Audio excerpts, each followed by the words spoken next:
경수라는 이름이 방송 이후에도 계속 언급되는 이유는 단순히 외모 때문만이 아니었습니다. 나는 솔로 30일 기에서 그는 공유를 닮았다는 말이 나올 만큼 첫 등장부터 시선을 끌었고 여성 출연자 4명이 동시에 관심을 보일 정도로 강한 존재감을 남겼습니다. 그러나 진짜 이야기는 그 뒤에 있었습니다. 1990년생 방송 당시 만 35세 경기도 수원에서 5년 차 안경원을 운영하는 전문 안경사. 겉으로 보면은 성공한 자영업자처럼 보였지만 그의 태도와 말투, 그리고 흔들리지 않는 눈빛은 단순한 장사 경험만으로 설명되지 않았습니다. 경수는 자기소개 자리에서 30대의 모토는 돈을 많이 벌자라고 분명하게 말했습니다. 로맨스 프로그램에서 누군가는 감정을 말하고 누군가는 이상형을 말할 때 그는 현실을 말했습니다. 알아보고 싶은 사람이 4명이라고 말하며 상황을 넓게 보고 판단하겠다는 태도도 보였습니다. 이 모습은 가볍게 흔들리는 남자의 모습이 아니었습니다. 사람의 마음을 보되 분위기에 휩쓸리지 않고 모든 변수를 차분하게 읽는 사람의 모습이었습니다. 그 이유는 그의 과거에 있었습니다. 경수는 원래 안경사로만 살아온 사람이 아니었습니다. 그는 과거시 BC 뉴스에서 기자 겸 앵커로 활동했던 언론인 출신이었습니다. 아나운서 아카데미를 거쳐 뉴스데스크에 앉았고 시사 이슈를 차분한 발성과 신뢰감 있는 태도로 전달했습니다. 뉴스 앵커라는 직업은 말만 잘한다고 되는 일이 아닙니다. 사실을 정리하는 능력, 돌발 상황에서 흔들리지 않는 순발력 감정을 통제하는 힘, 그리고 상대의 말을 끝까지 듣는 태도가 필요합니다. 나는 솔로 숙소 안에서 여론이 흔들리고 감정이 부딪힐 때도 경수가 쉽게 무너지지 않았던 이유가 여기에 있었습니다. 그런데 경수에게는 또 다른 얼굴도 있었습니다. 그는 한때 MBC 무한도전에서 노홍철을 열정적으로 좋아했던 팬으로 알려졌습니다. 차분한 앵커의 모습과 예능 속 에너지를 사랑한 팬의 모습이 한 사람 안에 함께 존재했던 것입니다. 그래서 경수는 단순히 점잖은 남자도 아니고 단순히 현실적인 사업가도 아니었습니다. 지성과 에너지 냉정함과 인간적인 열광이 공존하는 입체적인 인물이었습니다. 경수가 2022년 수원에 대형 안경원을 오픈한 과정도 단순한 직업 전환으로만 보기 어렵습니다. 한국의 광학산업은 대구와 경북의 생산 기반 수도권의 거대한 소비시장 전국 단위 유통망이 연결된 구조를 가지고 있습니다. 에서는 경수 가족이 오랫동안 광학 관련 사업 기반을 쌓아왔을 가능성이 제기됩니다. 부모 세대가 만든 B2B 유통망을 자녀 세대가 B2C 소매 시장으로 확장하려는 전략적 움직임으로 볼 수 있다는 해석입니다. 특히 수원은 경기 남부의 교통과 상업 중심지입니다. 인계동 광교 같은 핵심 상권은 브랜드 매장을 시험하기 좋은 자리입니다. 그래서 경수의 안경원이 단순한 개인 매장이 아니라 가족 사업의 새로운 방향을 보여주는 플래그십 스토어일 가능성이 언급됩니다. 에서는 경수 부모님의 총자산을 최소 300억 원에서 최대 500억 원 규모로 추정합니다. 평균적으로는 약 400억 원대 자산 포트폴리오로 해석하고 있습니다. 다만 이 금액은 공식 확인된 수치가 아니라 산업 구조와 정황을 바탕으로 한 추정입니다. 그 추정은 세 갈래로 나뉩니다. 첫째는 광학 렌즈 가공장, 대규모 물류, 창고, 전국 유통망의 영업권을 포함한 핵심 법인 지분입니다. 이 가치는 약 150억 원에서 200억 원으로 제시됩니다. 둘째는 상업용 부동산입니다. 수원 인계동이나 광교의 핵심 상권 빌딩, 서울 강남권의 소형 빌딩 등을 합쳐 약 200억 원에서 250억 원 규모로 추정됩니다. 셋째는 주식 채권 사모펀드 등 유동 자산과 금융 투자입니다. 그 규모는 약 50억 원 내외로 언급됩니다. 하지만 중요한 것은 돈의 크기만이 아니었습니다. 속 경수 가족은 과시하는 부자가 아니라 조용한 부에 가까운 모습으로 묘사됩니다. 아버지는 무에서 유를 만든 자수성가형 기업가로 자녀에게 재산을 쉽게 물려주기보다 스스로 생존하는 힘을 먼저 가르쳤다고 전해집니다.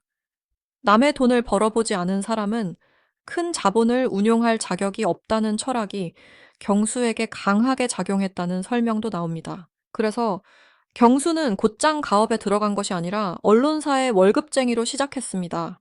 마감에 쫓기고 기사를 쓰고 카메라 앞에서 대중을 마주하며 냉정한 사회의 속도를 몸으로 견뎠습니다. 어머니의 영향도 경수의 내면을 만들었습니다. 아버지가 사업과 수익을 중시했다면 어머니는 지역 문화예술계와 문단을 조용히 후원하는 역할을 해온 인물로 설명됩니다. 집 안에는 시집과 예술 작품이 자연스럽게 놓여 있었고, 경수는 어린 시절부터 문학과 예술이 사람을 어떻게 위로하는지 배웠다는 흐름입니다.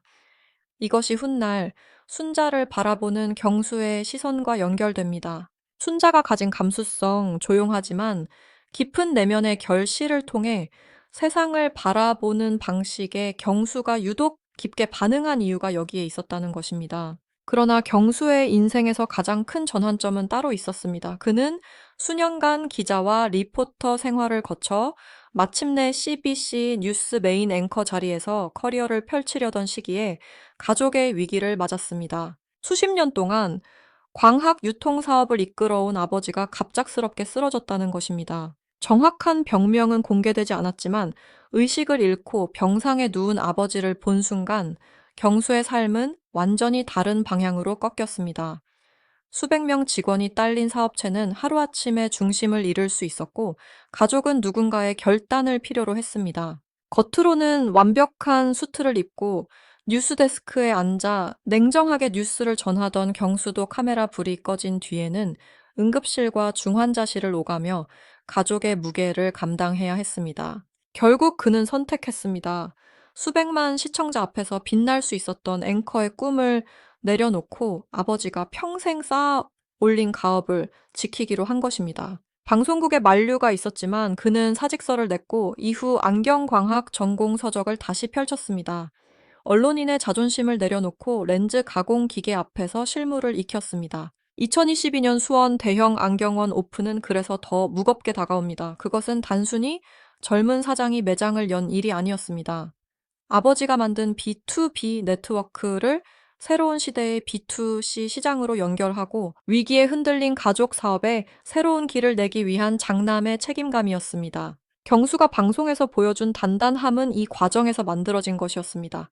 감정 싸움과 여론전 속에서도 쉽게 흔들리지 않는 이유, 상처받은 사람을 끝까지 바라보는 이유, 계산만으로 사람을 대하지 않는 이유가 모두 그 시간 속에 있었습니다.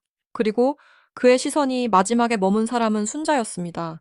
순자는 고등학교 3학년 때 이미 시집을 출간한 정식 등단 시인으로 소개됩니다. 경북 김천여고 시절 국어 교사의 권유로 써온 시들을 모아 생각하면 눈시울이라는 시집을 냈다는 이야기도 나옵니다. 화려한 조건을 앞세우는 사람들 사이에서 순자는 조용했지만 깊었습니다. 경수는 그 깊이를 알아봤습니다. 자본의 세계에서 살아왔지만 마음 한편에는 설명되지 않는 결핍과 문학적 감수성을 품고 있던 사람이었기에 순자의 문장은 그의 마음에 더 강하게 닿았습니다. 나는 솔로 30일기 안에서 경수의 선택은 단순한 호감의 결과가 아니었습니다.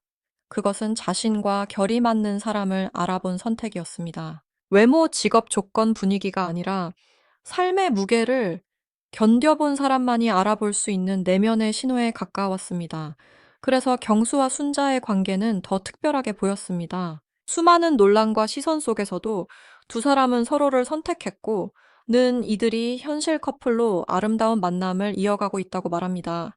경수의 이야기는 재력가 아들의 성공담으로만 소비되기에는 너무 복합적입니다. 1990년생의 젊은 나이에 언론인의 꿈을 내려놓고 가족과 가업의 무게를 짊어진 선택, 최소 300억 원에서 최대 500억 원으로 추정되는 거대한 배경 속에서도 스스로 시장에서 증명하려 한 태도, 그리고 조건보다 내면을 먼저 바라본 순자와의 만남이 그의 서사를 완성합니다. 우리가 경수를 기억해야 하는 이유는 단지 잘생겼기 때문도 아니고 돈이 많아 보였기 때문도 아닙니다. 위기의 순간 도망치지 않았고 사람을 숫자가 아니라 마음으로 바라보려 했기 때문입니다. 그가 방송 안에서 유독 차분하게 보였던 장면들도 이제는 다르게 읽힙니다. 누군가 감정적으로 흔들릴 때 그는 먼저 반응하기보다 상황을 지켜봤고 말이 날카로워질수록 오히려 문장을 낮췄습니다. 이것은 계산적인 침묵이 아니라 큰 위기를 겪어본 사람이 배운 생존 방식에 가까웠습니다. 아버지가 쓰러진 뒤 한 번의 판단이 가족과 직원들의 생계로 이어지는 시간을 지나온 사람에게 숙소 안의 작은 소문이나 순간적인 감정 변화는 쉽게 무너질 이유가 되지 않았습니다. 또한 돈을 많이 벌자라는 그의 말도 표면만 보면 차갑게 들릴 수 있지만 배경을 알고 나면 전혀 다른 의미가 됩니다. 그것은 허세가 아니라 책임의 언어였습니다.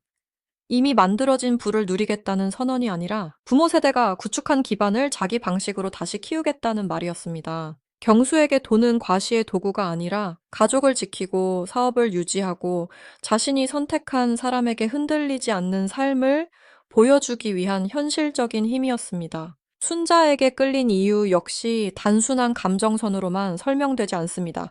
순자는 조용했지만 자신의 세계가 있는 사람이었습니다.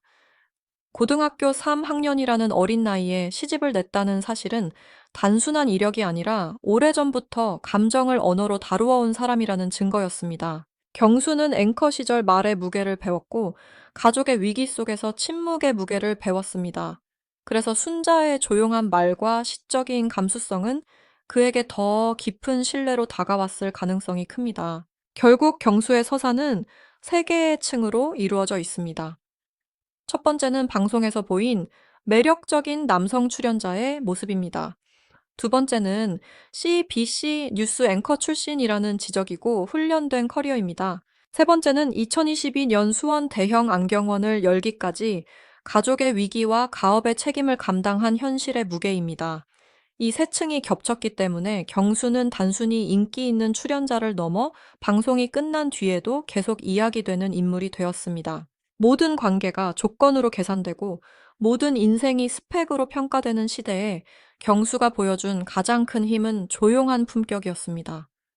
그는 자신의 배경을 크게 떠벌리지 않았고 상처를 쉽게 팔지도 않았습니다. 다만 필요한 순간에 버텼고 지켜야 할 사람을 지켰고 알아봐야 할 마음을 알아봤습니다. 그래서 나는 솔로 31기 경수는 단순한 출연자가 아니라 가족의 무게와 사랑의 선택을 동시에 보여준 가장 입체적인 인물 중 한 명으로 남게 된 것입니다.